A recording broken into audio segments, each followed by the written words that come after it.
Hello friends. So today we will discuss about a very common and important PACES scenario, multiple sclerosis. Now that we are in 2023 and the PACES format has changed, we have got two communication stations and each of 10 minutes. So we need to modify our previous strategy and practice the station within 10 minutes, keeping the last few minutes for the concern of the patients. So let's begin.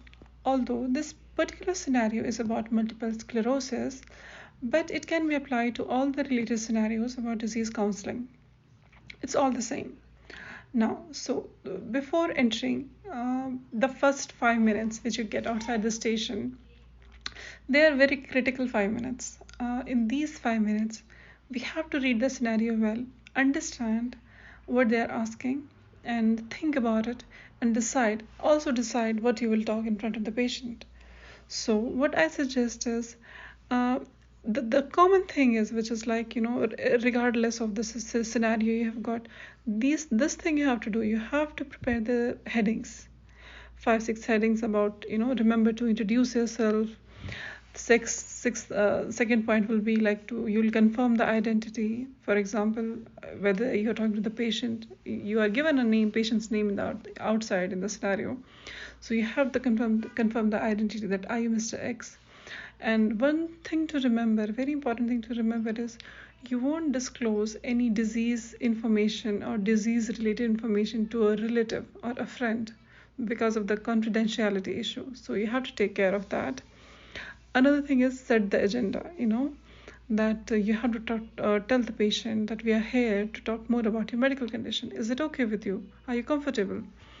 So also at this point of time, ask if he's comfortable alone or he wants anyone else to join him. We know that, in this PACES setting, they are surrogates and they're usually alone. So he will most likely say no, but we have to ask because there has been incidences where the marks has been cut because maybe the candidate did not ask if he wants someone else to join him. So we have to, just remember if he is comfortable alone or he wants anyone else to join him.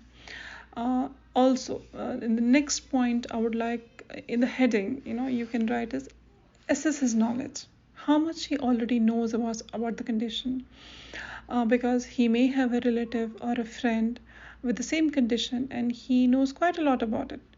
And in this meeting, he just wants to know about the management part or the investigation part, or so this can save your precious time in the examination hall.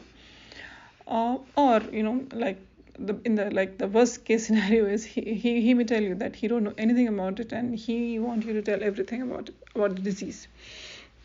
So after listening to the patient's idea, tell him that you appreciate the knowledge he has and you'd like to add more to his knowledge.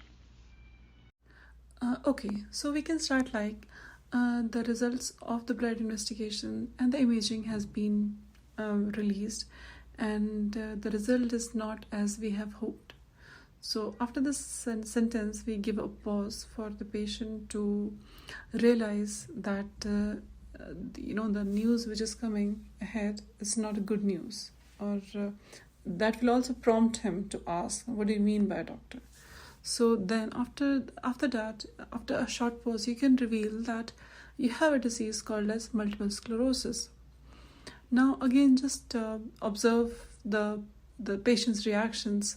That what do you think? Is he shocked, or is he how just observe the patient for the reaction. So next point is, do you have any information about this disease, or do you know what's that? So wait for the answer again, and accordingly just offer that I'll explain a bit more to you. Okay, now just explain the disease in simple words without any jargons, like it is a disease of your nervous system, that is a brain system. Okay, in this condition, your immune system or your defensive system attack your brain and the main nerves in your body, disturbing the signals of the nerve cables. Okay, So the patient might further ask you into it, what do you mean, doctor? What is this? So you can also make a diagram, like a single diagram of a neuron with the myelin sheath, and you can say that due to a miscommunication between our immune system or the defensive system, the body start attacking this myelin sheath, okay, which normally it helps in faster conduction of the electrical impulses. But in your case, or in this multiple sclerosis, this protective sheath over this nerve cell or the brain cell is impaired, thus slowing down the conduction of the impulses or the actions between the neurons. So it can affect you in multiple ways. It can affect a person's a motor system, or a physical activity. It can hamper the sensations what he's feeling. It can affect the eyesight of the patient, depending on what is the location of the damage. Okay, so because we have a brain and every part is allocated to a particular specific function. So of whatever part is involved, the brain, that particular system is going to be affected. So this you have to be very empathetic and sympathetic, and your voice should be low. It should not be rude or too loud. The patient should feel that you are sorry for him, and you'll be there for him. You'll be ready to help the patient if he needs it. So you have to be empathetic and sympathetic, because empathy and sympathy carries good marks. If the examiner felt that you're not sympathetic or empathetic enough, they'll not let you pass exam. So you have to practice it. You have to practice in front of the mirror with your friends or family or wherever you can get the chance. You have to. It's a sort of acting. We have to be good actors in this basic examination, and we have to show the patient that we are really sorry and we are really empathetic and sympathetic, and we'll always be there. It's not exactly acting as a part of our job, but this expression you have to sort of enact. So that's empathy and sympathy for you. So at this point of time, the patient, he may ask you some questions. For example, what I suggest is, because the station is only of 10 minutes, and you may not have answered all the concerns of the patient if you leave it towards the end. So it's better, just whenever you're explaining a thing, for example, you have explained this definition to the patient, just take out a second and ask him, do you understand what I just told you? Do you have any questions at this point? Do you want me to repeat it? So it's better to just give him little chunks of information and ask if he understood what you have just told him, or does the patient want you to repeat again if there's anything he doesn't understand. So it's better to ask early rather than completing the whole thing and then asking the concerns in the end, and the patient telling you, oh sorry doctor, I did not get you from the beginning, can you repeat again? You'll not be able to do that. So the better thing is, just give little chunks and just confirm if he got what you mean. So after that, he might ask you about the symptoms in detail. So regarding the symptoms, you can tell him that it can affect the different parts, as we discussed before, like the part of the brain which is involved, related corresponding to that, systems can occur. It can involve the vision, the brain, the mouth, or the speech, even the digestive system, the urinary system, the muscles, the sensations. He may have trouble. Some people might have difficulty in walking, and they may need wheelchair as well. So the patient may also ask you, doctor, would I be is it curable? So, or am I going to be on the wheelchair? Or any problem with the pregnancy if the patient is a female, which is most likely to be because most of the patients are females. So regarding the curable, so you have to be very frank and honest with the patient, and you must tell him that I'm sorry to tell, but this is not curable, okay? But we have several medications, several groups of medication which can stop the progression or control a disease episode. So there are different therapies. We'll discuss the management plan in a while. So curable? No, it's not curable. The patient can ask, doctor, am I going to be on the wheelchair? So in this situation, you have to tell the patient that the multiple sclerosis has 4 types. Okay, and depending on the type of the patient's nature of the disease, only then we can answer. For example, there are 4 main types. So I don't think so you'll have enough time, but it's better to know. For example, in relapsing remitting, the disease remain constant between the periods, maybe a month or years, and then between the attacks. And when the next attack comes, there is slight deterioration. So there's a graph. I don't think so you'll get the time, but it's a good thing if you can read about it. So regarding the wheelchair, so you can say that majority of the patients don't have a major limiting disability, but and can live near normal life with the medications which are available and the rehabilitation therapies which we have. Only a minority of the patients are left with major disability and may need walking aid. So you can tell that. And the other thing is, majority and minority, we can't quantify it. It's basically depending on the type of the disease which the patient is having. So you can also answer it both ways. You can tell him that there are 4 main types, and majority of the cases are of this type, which does not leave patient with debilitating disability. So you can answer that accordingly. Now another concern might be of that of a pregnancy. So you can safely say to the patient that you can get pregnant without complications, but if you have plans for pregnancy, if you're planning a pregnancy, it's better to inform your obs-gynae doctor and your brain or a nerve doctor, so that we can sit and make a multidisciplinary team for you, and we make a full plan of care for you during your pregnancy, so that the process is as simple and hassle-free as it can be. So there are a few of the concern which the patient can ask. So okay, so you have told him about the definition of the disease. It's better if you can make a diagram, because diagram have easy understanding, and the examiners are also, in most of the situation, they're happy. Most of the cases they feel that the candidate is he's a good candidate, if you make a drawing for the patient, that if you took out the effort to make a drawing and help him understand. So that leaves a good impression, and good impression is very important. Basic examination, you have to have a good impression on the examiner. So just explain the disease. So yeah, what you have done is we have explained the disease to the patient. We have explained signs and symptoms of the patient, and some of the concerns she may ask. We should not. It's very frankly, we should not wait for the end to for the concerns, because the patient may have 7-8 concerns and we might not have enough time. So just ask whenever you get the chance, not an issue. So the patient, when you'll tell everything, so the patient, she told you, is there any cure for it? And you told the patient that no, we don't have any cure for it. So he or she may ask you, then, doctor, what is the management plan? What to do next? I have this condition, and what will you do now?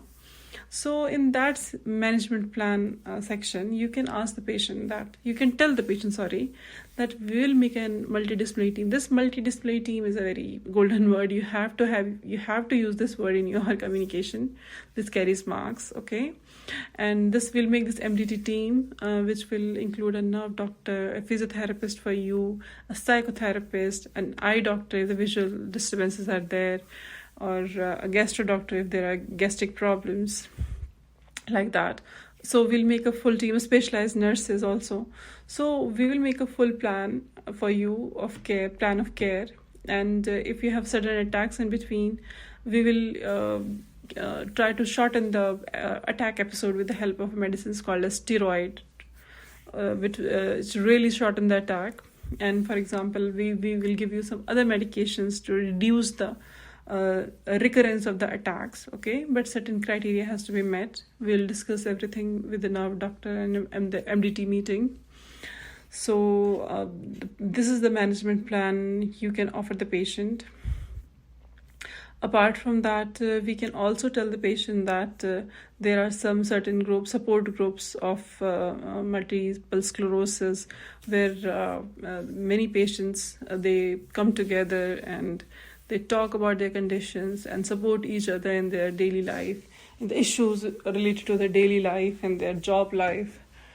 So you can also offer that. Apart from all these therapies, we will have a physiotherapist. So if someone has a motor disability, the physiotherapist or the physical therapy can really help the patient in great deal in maintaining day-to-day activities and his mobility. So if the patient's speech is affected, you can mention that we have a speech therapist to solve this problem. If, for example, if the patient says that, will it affect my job? So you also have to offer occupational therapy, that if you are not able to do your current job due to your condition, then we can offer you occupational therapy, and or we can find a suitable job for you according to your condition, which is not that affected by your medical condition. So vocational rehabilitation, MDTs, cognitive rehabilitation, support groups. So all these things you have to offer. Again, another important thing is social history. So you have to ask the patient about his job, as we just mentioned. What do you do for a living? How much your illness is impacting your job and your daily activity. So we refer the patient to occupational health worker if the job is affected. Also, just ask about the family. With whom are you living? Are they doing well? Are they supported well in case you are not able to do the job? Who is supporting you, or are you supporting someone? Do you need any financial support? Do you smoke, drink alcohol?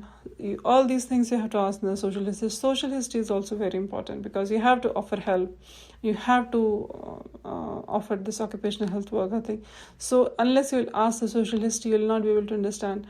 Maybe the patient might say that I'm the sole earner and I have 2 kids and a wife who is not working, and I would need social support. So in that case, you have to contact the social worker who can help the patient in, providing or arranging financial support for the patients. Smoking and drinking alcohol. So if the patient is a smoker, you have to ask him to stop smoking and drinking alcohol, because in remissions, it has a great effect. And so some studies have shown that smoking may precipitate attacks. So you have to take a social history, which is very important. So again, at this point of time, as I mentioned before, that you are already asking questions and concerns of the patient from time to time. So once again, when you are done with everything, you have done explain the disease, the signs and symptoms, the social history, your management plan. So just ask him once again, do you have any more questions, or is there anything which is troubling you or you may want to ask? So if the patient at this point will have any more questions or concerns, he will ask you, okay? So after answering all the question and the concern of the patient, you just again summarize everything, okay? In short, that the important points of the disease and the management part, which please just mention MDT. You have to mention MDT in your management plan. That's very important. And you can, if you have the time, you can just ask the patient, can you just tell me, or can you recall what you have just got from the discussion? So, okay, the patient will tell you how much he has understood. So again, in the end, just empathize again. Say, I'm really sorry that we are sharing this. We are having this discussion today, and I'm going to give you some leaflets, brochures, and some website links so that you can read more about the disease. And I'll give you the contact number. Don't say my contact number. I'll give you a contact number of the hospital, so you can contact us anytime if you have any queries or worries, of if you want to ask any more questions, or if you have any problems at home. So you can contact us anytime. We'll be there for you at all times. So also say that I'll also give you the number of the multiple sclerosis societies, so that they can share these information experiences with you. And just in the last, just ask if is there anyone to drive you home, or you want us to arrange. So then I think by this time your time will be up. So just say thank you, and you can leave from the station. So this is like how, in general, we approach a disease counseling scenario in the PACES station.